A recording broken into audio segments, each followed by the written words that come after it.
This is a real beautiful trail, and this is not really talked about here in Denver. You know, I just kind of found, I knew it existed, but I didn't know it was this beautiful.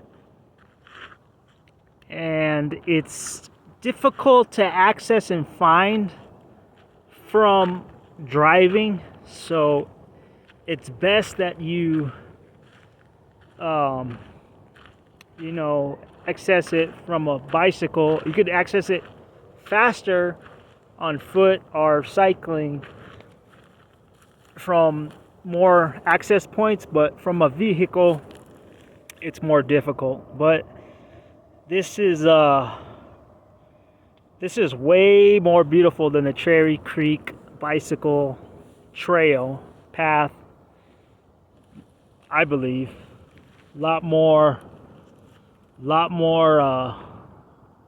scenic type of stuff.